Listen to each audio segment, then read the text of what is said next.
Hello, and welcome to the Career Path series of interviews by CFA Society Cleveland. Today I'm joined with Matt McLaughlin, Regional Investment Consultant with Harbor Capital Advisors. We're interviewing Matt today on his career, how he got to his current position. We're going to hopefully get a couple nuggets of advice for anybody looking to do what he's doing today, and learn a little bit more about, some of the career paths that the CFA Charter can give, whether it's students or, current professionals, and, how they can achieve what they want to with their careers. So Matt, thanks for joining us. Thanks for having me. Yeah, I think we can get started just by you telling myself and the viewers a little bit about what you currently do, and, maybe some of the things you like about your role, and we'll go from there. Sure, happy to do that. So as you mentioned, my title is Regional Investment Consultant for Harbor Capital Advisors. What that means in sort of common nomenclature is I'm in outside sales or a wholesaler for Harbor Capital Advisors, which manages a family of mutual funds and ETFs and collective investment trusts. I call on, I try to push those products to financial advisors, institutions, and that audience so that they in turn put those products in their client portfolios that their clients ask them to put together. I cover about 4 states. I cover Ohio, Michigan, Western Pennsylvania, and Kentucky.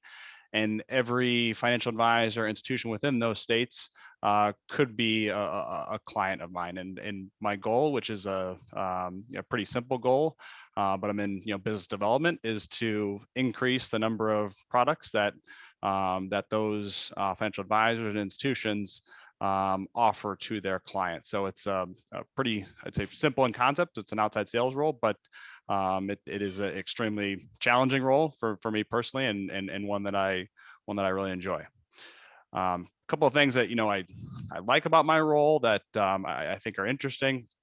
It's a role that you're dealing with people on a day-to-day basis, and people are not this formulaic thing or entity. They're very dynamic. So one day I could be talking to someone who maybe just has a surface level knowledge of investments and products that could be a client of mine.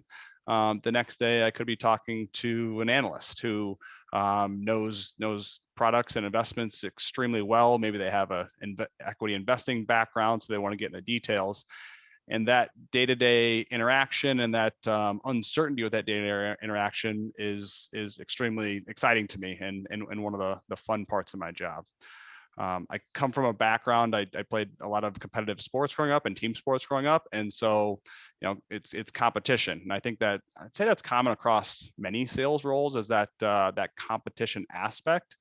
And so I do no longer play competitive sports, being a little bit older, but I kind of get to scratch that competitive itch through my career, which is again extremely motivating and fun. And there's down days when you don't win or you don't make the sale, and there's some really fun days that you get a great sale, and you go, and I guess we're not in an office anymore, so I high five my wife and my 4-year-old, and they say, "What are you talking about?" And I say, "I just had a really good day," and whatnot. But those are the really fun days. So it's an exciting role. It can be stressful at times, as sales roles tend to be, but it's one I really thoroughly enjoy.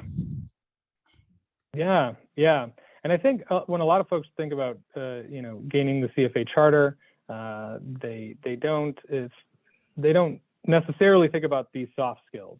They think about all of the analytical, knowledge that they'll gain, and the skills that they'll use in that side of the role. What would you say, or how's your job split between analytical skills and those soft skills that you mentioned? Sure. I think, historically my role, or that the wholesaler role, if you will, Historically, there hasn't been much analytical side to it. I make the joke sometimes, and this is being a little bit facetious, but that the wholesaler of yesteryear could just go out and know the best bottle of wine to order at dinner, and they would be able to sell.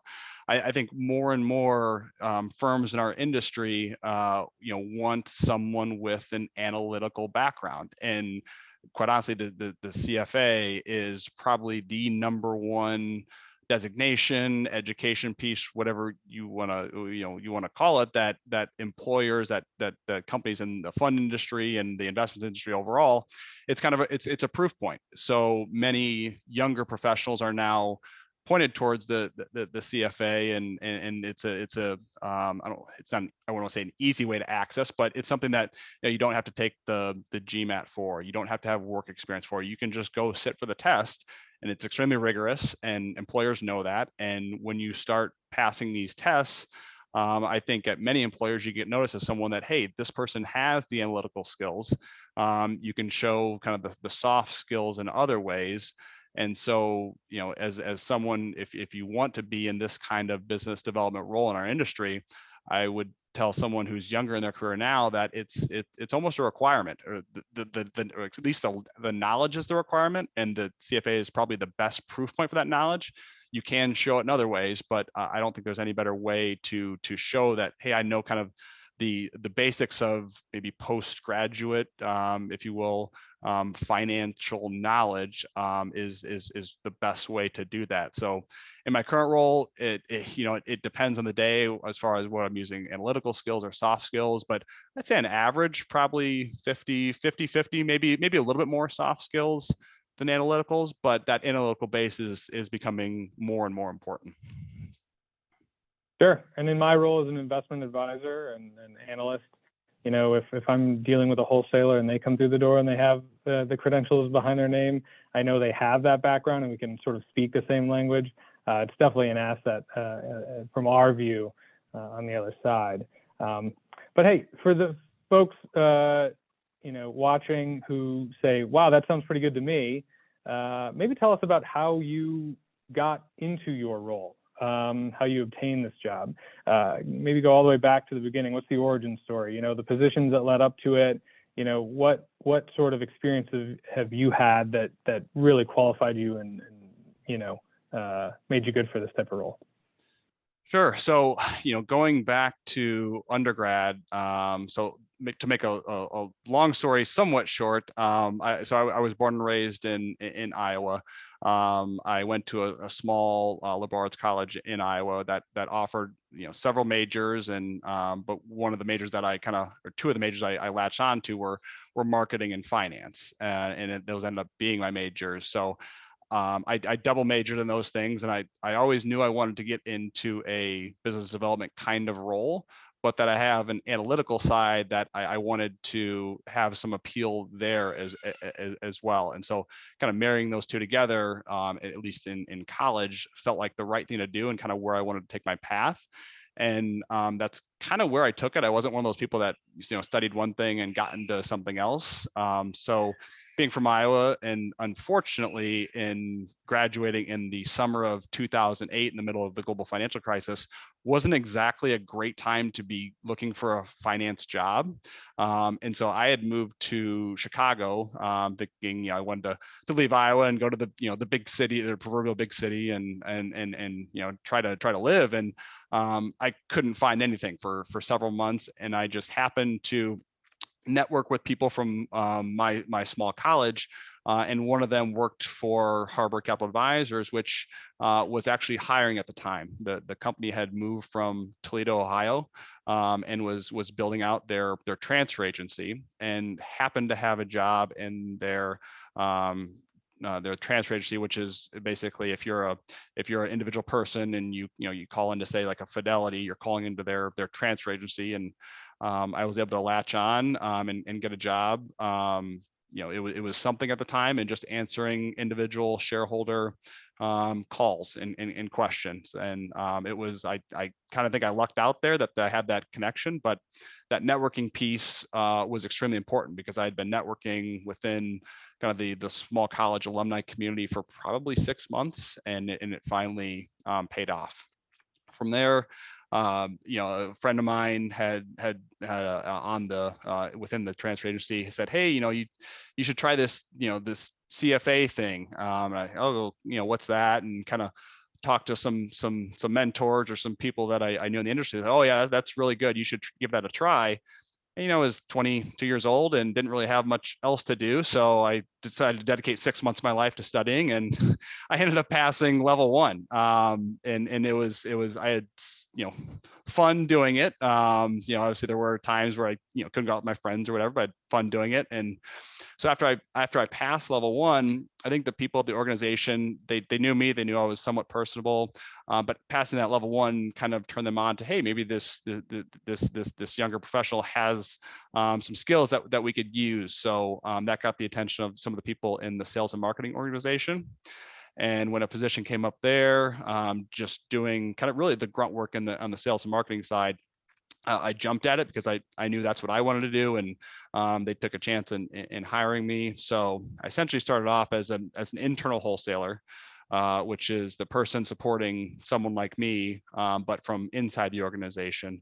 In the key there was being willing to do the dirty work and do whatever it is that that external salesperson wanted, whatever the organization needed, and just having kind of a can-do attitude that no job is below me, and showing that aptitude. I think that's probably one of the most important thing in sales, is to think like that, and that's how you generate business. That's how you generate really business in anything.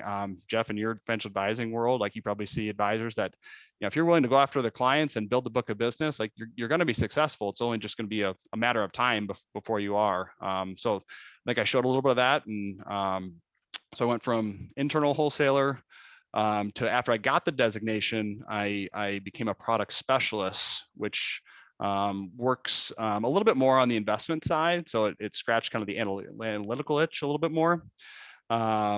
Was a product specialist at Harbor. I went to another organization in Chicago for 3 years, and then I was recruited back to Harbor to be in an external sales role, which is kind of always where I knew I wanted to take my career. But I did want to try at some point to go a little bit more on the analytical side and work on an investment team to really see how the analysts and the portfolio managers think, and use maybe a little bit more of my CFA type of knowledge in a role. So maybe I tried to keep a long story short, but I don't think I did very well there. So that was a little bit longer version. I think it was great. And I zeroed in on 2 things. One is that network that you had. Again, those soft skills. And then the next is just hard work. I think the CFA and that analytical background is a good foundation, but you got to have those 2 things on top of it. Is that still the way? It's not 2008, 2009 anymore. That's when I graduated as well. So I feel your struggle. It's not that time anymore. Maybe there's more jobs available, but is it still the way? You'd get a job. So, say you're a job seeker now, or maybe you're even a student, and you say, hey, it's a few years down the road, but how do I end up there? What advice would you give? I think it's that hard work, and I'd also say, and link to that, it's showing a passion of something. Like, what is your passion? If it's selling funds to people, and you can go show that passion, even though you may not have work experience. I think, especially in today's market, where employers are looking for people for jobs, like, it is definitely not the same job market.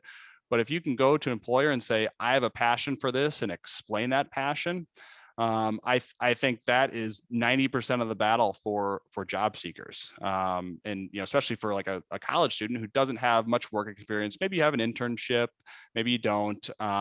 The internships, they help, and a little bit of work experience help, but I'd say that the passion is the biggest thing. And knowing that, hey, I don't have a lot of skills to make the business money right now, but gosh God, I'm going to get there, is really something that I think employers latch on to, and people are more than willing to teach you and train you and help you along the way, as long as you're willing to kind of put in that hard work. And I think using saying those things and doing those things within a network helps as well, because I know now when I get calls from people or say, hey, can you help me out? I'm like, sure. It's when I talk to someone who is really passionate about something, or I want to do this or that, I want to help them. And I think most people are like that they want to help other people because there's probably someone who's helped them. So I do think those are two of the biggest thing is using your network, and whatever network that may be. For me, it was a small college of 2,000 that had some loyal alumni.